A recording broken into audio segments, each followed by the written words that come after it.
Proverbs 18:1, a man who isolates himself seeks his own desires. He rages against all wise judgment. Let's talk about selfish ambition and just selfishness, because we all have the tendency of doing this and we need that pruned out. We need spiritual transformation, which comes from God. He has the ability to create a right spirit within you, like he said to David, and to give you a heart of flesh rather than a heart of stone. And you want to have a servant's heart, not a selfish heart, because when you have a servant's heart, you are now seeking first the kingdom of God and his righteousness, and everything else will be added unto you. All the things you are trying to attain selfishly will just be added unto you. When you have a servant's heart, you approach things differently and you truly bring value. The reason being is because when you have a servant's heart, you truly have a heart posture of how can I serve you to the best of my ability. And there's care, there's truth, there's genuineness to where you can figure out people or bring the most value. Add this to your prayer points that he would give you a servant's heart. And then when you begin to actually bring value, doors will open up that you would try to do selfishly. It can be difficult because you feel naked, you feel afraid, you feel exposed, you can feel vulnerable, feel like your guard's down. You need to be surrendered and you need to pray to God,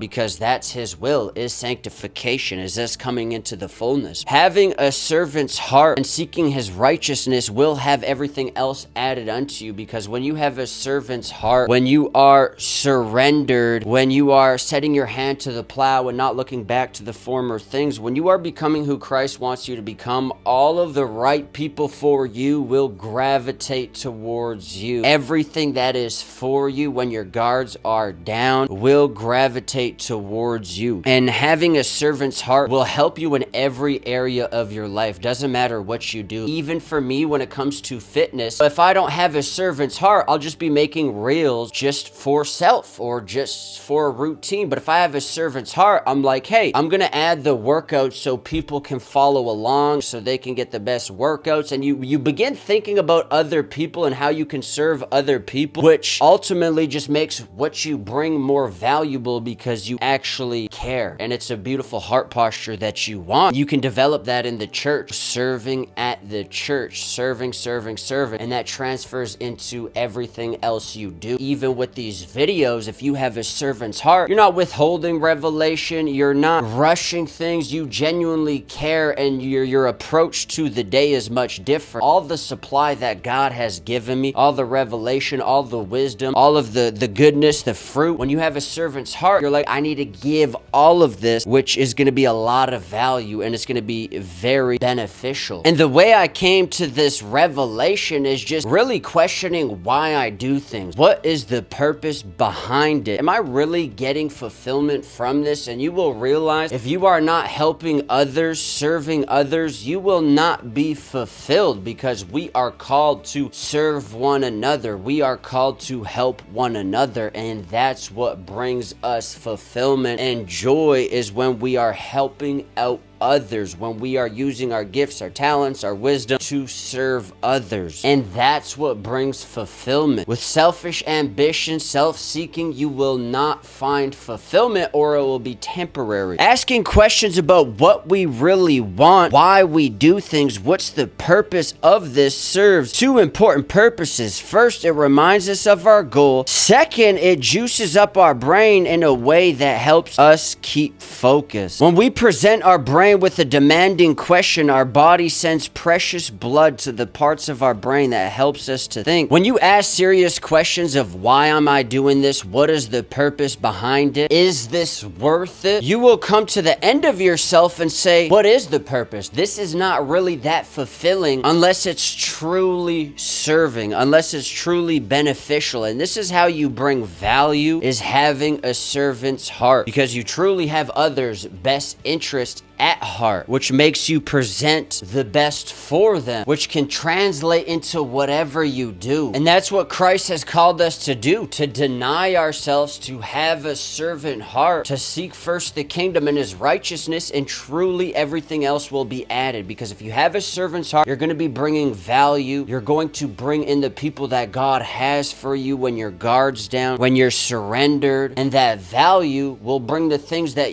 people try to attain selfishly, because it's valuable. There's value in it because it truly helps people.